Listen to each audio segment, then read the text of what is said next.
former Chief Justice Chief Justice Renato Puno, the President Emeritus of this organization, PHILCONSA, the Chairman of PHILCONSA, Justice Manuel Lazaro, the PHILCONSA President, Congressman Martin Romualdez.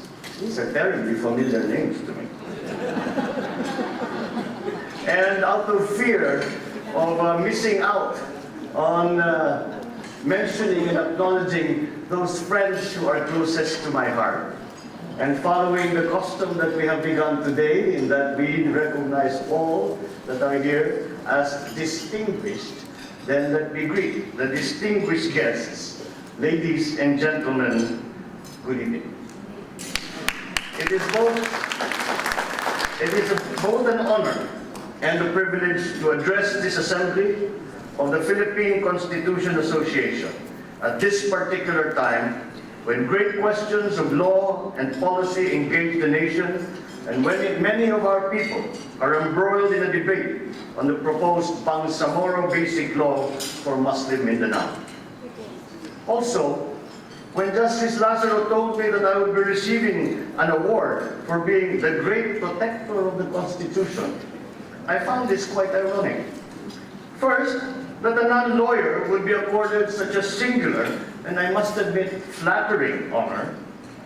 And second, an even greater irony, in that it is Ferdinand Marcos Jr. that has become the great protector of the Cory Constitution. I can almost hear my father looking down upon these proceedings, scratching his head and saying, "How did that happen?" I come here from the front lines of this national debate, which has taken me to many parts of the country, from north to south, as chair of the Senate Committee on Local Government, which has conducted hearings and consultations with our people and stakeholders firsthand, often in the key capitals and towns of our Muslim communities. The consultations have included our indigenous and Christian communities in Mindanao, as well all other communities in other parts of the country, mindful that their thoughts and feelings on this policy issue are vital to achieving the peace and stability that we all desire. We have even consulted with foreign business groups who have a keen interest in what happens in the South, like the European Chamber of Commerce and the IOC and its members, whose participation and assistance in economic recovery and expansion will help in the successful implementation of our future policy and plans in the South. My address today will be a report on our consultations, on the progress of our work, on the discussions held, the impressions I've had, the conclusions, the insights, and the counsel that we have received, all of which, when taken together, will help complete the final version of the substitute bill, which I plan to submit to Congress upon the opening of our third and final regular session on July 27. It is fitting that this visit with PHILCONSA should be an important part of this consultation effort, because your association throughout its 53-year history has been steadfast and unwavering in preserving, protecting, and defending the Constitution of our Republic. Central to that mission also is the protection and defense of our governmental trinity, the separation and balance of powers of the three branches of our government, the legislative, the executive, and the judicial. It has been suggested that the exquisite, if precarious, balance of power that has kept our ship of state afloat and moving forward rests critically on our independent Supreme Court. When the President or Congress attempts to weaken that independence by forcing the judiciary to do the political work of the other two branches, they threaten that balance. When the intrusion becomes obvious and substantial, even obsessive, it constitutes a clear danger to the nation, because it can dilute the people's confidence in the highest court. I learned at the feet of a parent who knew the law that the people's confidence is both the court's shield and it soared. That confidence is clearly reflected in PHILCONSA's recent decision to question, before the Supreme Court, the constitutionality of the Comprehensive Agreement on Bangsamoro and the Framework Agreement on Bangsamoro that the government hurriedly and somewhat rashly signed with the Moro Islamic Liberation Front. When I saw some of your number on TV holding the petitions that you filed in the Supreme Court, I have to admit the first thought that came to my head was, what a telegenic group of lawyers. After reading the petition that you filed, I told myself, not only are they telegenic, they are right. Your initiative, joined by others, is an inestimable service to the nation, because on these agreements rest the administration's ambitious enterprise of creating a new Bangsamoro political entity or sub-state. With a favorable resolution from the High Court, I see the possibility of our society vaulting over the divisions over this very contentious issue. Just as an aside, because I've been hearing it so often these days, I decided to look up the term sub-state in the leading English dictionaries and encyclopedias. I was surprised to discover the word does not exist. Each stop in our committee's consultation effort has been important and significant. Each will have a place in the report that our committee will submit to the Senate plenary. Each will be reflected in the substitute bill that I will submit to Congress and the nation when Congress returns. In writing the report and crafting the legislation, we have been painstaking and as comprehensive as possible, anxious not to fall into the kind of errors that marred earlier efforts to write an enabling law for autonomy, peace, and development for Southern Philippines. I will not attempt here a summation of our committee report or a preview of my substitute bill, because my time with you is short and we all have work awaiting us. What I will do instead is highlight some of the key themes that will be reflected in the report and the draft legislation. As I have endeavored to explain, the object of all our hearings and consultations is to produce the right law and policy for effecting the full cessation of conflicts in Mindanao, for ensuring a stable peace, for accelerating the recovery and expansion of Mindanao's economy, and for planning the long-term development of the South. As a concept of political science, public policy is a government plan of action to solve a problem people share collectively but cannot solve on their own. That is not to say that the subject problem is always solved. Sometimes the plan can create more difficulties or sometimes even worsen those problems. It's useful to remember the distinction between domestic and foreign policy. When the problem occurs within the country, the government response is domestic policy. When the problem concerns our relations with other nations, it is foreign policy. Public policies are usually created by members of Congress in the form of new laws.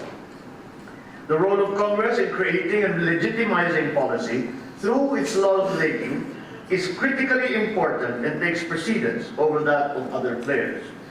The President may also create policy by putting an issue on the public agenda, by including it in his budget proposals, by vetoing a law passed by Congress, by issuing an executive order that establishes a new policy or augments an existing one. Executive orders sometimes can direct profound changes in policy. Finally, the courts are policy makers as well. When the courts rule on what the government should do or not do, they are clearly taking an active policy-making role. The fact that all three branches participate in the making of public policy should not confuse us on the primordial responsibility of Congress of lawmaking. It is a responsibility that we legislators must never and can never abdicate. For the lawgiver must always answer when a particular law or policy fails, or worse, even causes harm. Ours is a system not only of separated powers, it is also a system of enumerated powers, limited to those explicitly granted by the Constitution. The point is clearly important because once we examine the problems that have bedeviled the President's policies and actions on Mindanao, we find what some critics have called the arrogation of powers by the President. It has been suggested by some political scientists and scholars that the Memorandum of Agreement on Ancestral Domain, what we have come to call the BOA-AD, undertaken by the Macapagal Arroyo government, was a case of thinking out of the box in order to establish an alternative process for lasting peace in the South. By this measure, the CAB and the BBL are not only out-of-the-box thinking, they are in the vacuum of outer space. This is the reason why controversy hounds the Bangsamoro experiment everywhere it turns, and why it finds scant support and little traction in Congress and in public opinion across the nation. From our consultations and hearings, in which we listen not only to stakeholders, but also key agencies of government and the private sector, I can outline some of our key findings, conclusions, and insights, which consequently will be reflected in our committee report and substitute bill. Number one, the peace panel did not consult with all stakeholders, only with the MILF. The first of these findings is that in the peace negotiations leading to the FAB and the CAB, the Presidential Peace Advisor and the Government Peace Panel did not consult with all the stakeholders in Mindanao, whose well-being and welfare will be greatly affected by the changes contemplated by the BBL. It stunned entire communities, Muslim as well as Luman and as well as Christian, to find that in the peace negotiations, they were regarded as non-existent, as non-entities. A particularly egregious example of this was that the heirs of the Sultanate of Sulu were completely excluded from any of the discussions. This is a grievous oversight by the government negotiating panel, as the peace process cannot succeed without an understanding of the processes by and the support of stakeholders such as the sultanates, the different tribes, LGUs, the business community, the MNLF, Christian groups, and IPs, to name a few. Furthermore, it came as a great surprise to them that the MILF, whom they neither authorized nor recognized as their representatives in the negotiations, were speaking and making decisions on their behalf in that process. It was only upon consultation with those stakeholders that their particular issues and concerns were brought to light. The second finding that we were rather surprised about was the treatment of 13 Filipino Muslim groups as one homogeneous community. It is also a big puzzle why and how 13 Filipino Muslim groups were summarily lumped together as one community, to be represented and led by one group, the MILF and the Maguindanao group. These 13 ethno-linguistic groups are the Iranog, Maguindanaoan, Maranao, Tausug, Samal, Yakang, Jama, Mapun, Kaagan, Kalibugan, Sangil, Morbog, Panawani, and Bajau. Treating them as one homogeneous community is a misrepresentation of the respective identities and cultures. It also glosses over the fact that historically, Muslim groups have oftentimes been in conflict with each other because of their different concerns and priorities. Introducing the term Bangsamoro is a clever attempt to unify them for separatism, but it is plainly a falsification of reality. For our government to take part in this misrepresentation is a fundamental mistake that has since come to play the draft BBL. On learning that they must submit to the leadership and control of the MILF, one Muslim tribal leader remarked that under the guise of being liberated from Imperial Manila, they would instead now be subjected to the imperial rule of the MILF. The other finding that was rather disturbing were the unconscionable promises made to the MILF. The proposed BBL is unbelievable for the sheer extravagance of the concession government makes to the MILF. It confers on the Bangsamoro entity its own security force, Commission on Audit, Commission on Elections, Civil Service, fiscal and monetary policymakers, trial courts. It also allows, in many instances, the Bangsamoro Parliament to amend and even repudiate laws passed by Congress. As drafted by the MILF and seconded by our peace negotiators, these powers that are normally reserved for the national government would give the Bangsamoro the features of a state. The political structure of the Bangsamoro entity is parliamentary in form. It is described as asymmetric with that of the national government. However, its ministerial features are symmetrical to those of the states of Malaysia, of the Malaysian Federation. This betrays a level of carelessness and superficiality that threatens the Bangsamoro project with rejection. Portraying ARM as a failed experiment. To sell the Bangsamoro entity, the Constitutional Autonomous Region of Muslim Mindanao has been aggressively portrayed as a failed experiment by no less than the President and the peace negotiators on both sides. They mean to displace it with the Bangsamoro entity. This is a fantasy that simply does not fly. I cannot agree with this assertion that ARM is a failed experiment. Rather, it is my view that it is an ongoing experiment that may have flaws and weaknesses, but it is precisely our function to strengthen and correct those as we learn from experience. The ARM has been in existence for 2 decades. It has a bureaucracy of 26,000 civil servants. It has had a democratically elected government for almost as long.